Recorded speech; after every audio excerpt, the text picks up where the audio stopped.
Existem fronteiras que não foram feitas para serem atravessadas, mas ao longo da história, alguns ousaram dissolver a própria matéria para caminhar onde apenas os mortos deveriam existir.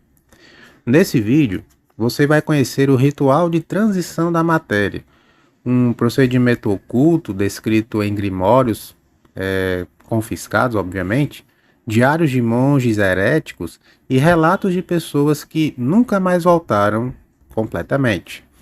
Então, você que é novo neste canal, seja muito bem-vindo. Eu sou o Narrador Clássico. Já lhe convido a se inscrever, deixar o seu like e, se gostar desse vídeo, deixem o seu comentário sobre o assunto. Agora, sem enrolação e sem mais delongas, vamos para o vídeo.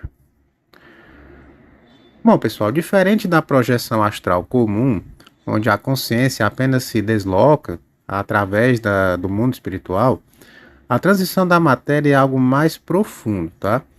Ela enfraquece temporariamente o vínculo entre o corpo físico e o corpo sutil, ou perispírito, como alguns esotéricos costumam chamar, e antigos ocultistas acreditavam que o corpo humano não é sólido por natureza, tá? Ele apenas vibra em uma frequência específica. Ao alterar essa frequência, a matéria se torna permeável, tá? É nesse estado que o espírito se torna visível para o mundo espiritual e o mundo espiritual passa a enxergar você como parte dele. Seria basicamente isso. Mas de onde veio esse ritual afinal? Bom, o ritual ele aparece pela primeira vez em manuscritos atribuídos à Ordem dos Dissolutos, tá? Que era um grupo místico do século XII, plena era de Idade das Trevas, tá? Que acreditava que o espírito humano era um prisioneiro da carne. Muitos, inclusive, acreditam nisso até hoje. Eles chamavam o processo de solve matéria, dissolver a matéria sem destruir o corpo físico. Afinal de contas, né, depois do experimento, eles precisavam voltar para os seus corpos, tá? Relatos indicam que muitos que tentaram voltaram diferentes. Alguns perderam a sombra, outros passaram a ouvir vozes, mesmo acordados, tá? Dentre vários outros relatos bem sinistros aí. Segundo os textos, o ritual não começa com palavras, mas com esvaziamento. Vamos entender. O primeiro passo seria o isolamento, tá? O praticante deveria permanecer em completo isolamento por pelo menos uma noite, mas aí 24 horas, tá? Sem espelhos, sem contato humano. A solidão ela enfraquece os limites do seu ego. O segundo passo seria a quebra da identidade. O nome não deveria ser pronunciado. Identidade é âncora. Sem ela, o espírito começa a flutuar. O terceiro estágio seria o estado liminal. O corpo ele deve estar cansado, mas a mente completamente desperta. É nesse limiar, entre o sono e vigília, que a matéria começa a falhar, que você está dormindo, mas ao mesmo tempo não sabe que está dormindo. Entendeu? E aí então se inicia o ritual, tá? Quando a mente entra no estado correto, se inicia a transição, tá? Eu vou explicar para vocês aí os fenômenos que ocorrem durante esse processo, tá? Bom, os relatos eles são unânimes de quem já praticou esse ritual. Primeiro, vem a sensação de peso extremo, você sente um peso no seu corpo, tá? Como se alguém estivesse realmente fazendo uma pressão em você. Depois, a completa ausência do corpo, você não sente mais nada. Depois disso, vem a dissolução. Os textos descrevem a sensação como apodrecer sem dor. Não é o corpo que se desfaz, é a certeza de que ele existe. Bom, é nesse momento que o véu se abre. O véu, como eu sempre digo aqui, né, é a camada que separa o mundo físico do mundo sobrenatural ou do mundo espiritual. Bom, o mundo espiritual, pessoal, ele não é feito de luz, ele é feito de intenções, por assim dizer. Entidades são atraídas pela transição da matéria, como predadores pelo cheiro de sangue, tá?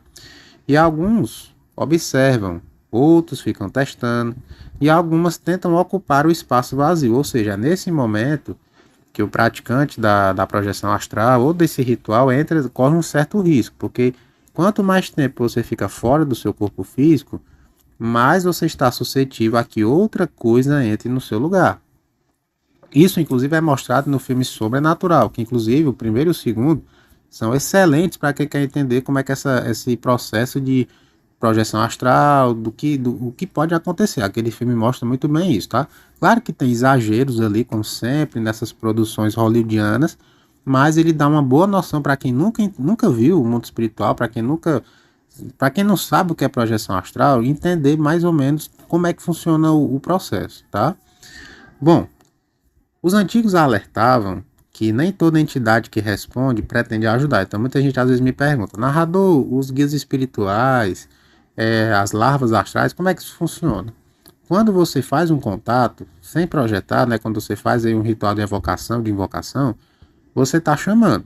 É como se você estivesse ali na floresta, assobiando, né, tentando contato com alguma criatura que vive lá. Quando você faz isso sem a experiência correta, sem saber exatamente com o que você está lidando, esses seres vão te ver. Eles vão sentir sua presença, dependendo da sua frequência vibratória. Se ela estiver mais elevada, geralmente você é direcionado para espíritos mais iluminados. Se ela está mais baixa, você é direcionado para espíritos de frequência mais baixa, ou seja, espíritos mais perversos. Aí vem aquela questão de poltergeist, quiumbas também. O pessoal chama de espíritos umbralinos, né, que é no Chaves lá, chamado de espíritos zombeteiros, os espíritos do umbral. Então tudo isso você tem que ter ciência antes de começar a se aventurar pelo mundo espiritual de uma forma imprudente, tá? Então assim, tome muito cuidado com isso. Outro fato interessante, quando você vai retornar, o retorno ele exige algo simples, mas perigoso, tá? Lembrar quem é você, porque quando você está no mundo espiritual projetado, muitas vezes você pode ter uma divergência aí de memórias, de pensamentos, às vezes você pode deixar de esquecer de quem você é, isso pode acontecer, principalmente com quem é inexperiente, que não consegue reter ali as suas emoções, então isso é perigoso, então você tem que tomar muito cuidado com isso. Aqueles que não conseguem reafirmar sua identidade, eles relatam a sensação de estarem deslocados do próprio corpo, isso faz com que a pessoa queira ficar cada vez mais no mundo espiritual, então isso também é um problema. Tá? Em casos extremos aí, o corpo ele acorda, mas algo permanece do outro lado. Então você fica em transição, como se fosse no estado de coma, tá? Acordado, mas ao mesmo tempo dormindo. Bom, alguns efeitos que podem ocorrer pós-ritual, tá? Mesmo nos relatos considerados bem-sucedidos, ninguém saiu ileso dessa experiência. Eu tenho que deixar isso bem claro aqui nesse vídeo. O que pode acontecer, tá? Sensibilidade extrema a ambientes, você pode se sentir incomodado ali, ficar passando até mal, dependendo da situação. Sonhos vívidos e invasivos podem ocorrer. Sensação constante de estar sendo observado. E mudanças na percepção do tempo. Tudo isso pode acontecer, um desses ou todos esses ao mesmo tempo, para quem for tentar fazer essa prática aí. A matéria, pessoal, ela nunca volta a ser totalmente sólida, tá? Então isso é outra coisa interessante, você vai se sentir sempre como se você estivesse se desfazendo, mas não é se desfazendo de cair pedaços de carne pelo chão, não é isso. Se desfazendo espiritualmente. Então, o que eu sempre procuro esclarecer aqui nos vídeos desse canal. Quem tenta se aventurar, que geralmente o primeiro passo para o sobrenatural é a projeção astral, todo mundo sabe disso. Inclusive grandes ocultistas já falam sobre isso. Mas você tem que ter prudência, você tem que estar com o seu corpo físico bem preparado, sua mentalidade, e o seu espiritual também abastecido. E como é que você abastece o seu espírito, narrador? Como é que eu faço isso?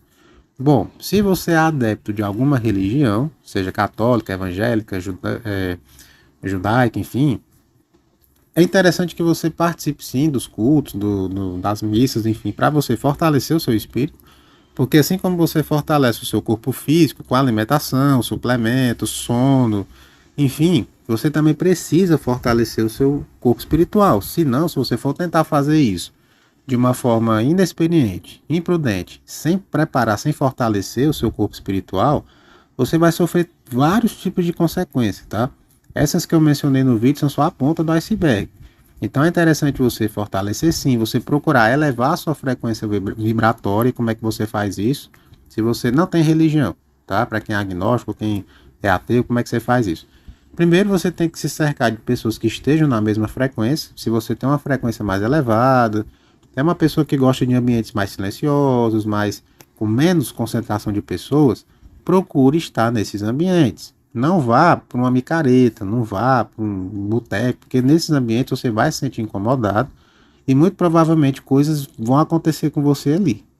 Geralmente naquele ditado que diz que a intuição fala, realmente quando essa intuição fala, é o mundo espiritual te avisando que aquele ambiente não é para você. Só que nós, na correria do dia a dia, não escutamos isso. E geralmente dá ruim, tá? Então, assim, é interessante você ter essa percepção, porque quanto mais você medita, que já vai a outra dica desse vídeo, a meditação ela te ajuda a ampliar essa intuição, para que você aprenda a ouvir essa voz espiritual que todos nós temos aqui, mas que muito pouca gente escuta. Isso vai te ajudar bastante, tá? Bom, pessoal, o ritual de transição da matéria, ele não é um caminho, ele é uma ruptura, tá? Algumas portas, quando elas são abertas, não podem ser fechadas, tá? E se você sente que algo mudou enquanto você assistir esse vídeo, talvez o ritual já tenha até começado. Mas lembre-se, seja cauteloso e não seja apressado, tá? Enfim, pessoal, esse foi o vídeo de hoje. Se você gostou, deixa aí o seu like, compartilha, né? Se inscreve no canal se não é inscrito. Hype esse vídeo, isso tudo ajuda muito o canal a crescer, tá? Enfim, vou ficando por aqui, né, nesse vídeo, né? Vou deixando vocês aí com essa reflexão. Desejei um excelente final de semana, um excelente sábado aí para vocês. Fiquem na paz e até breve, meus pequenos.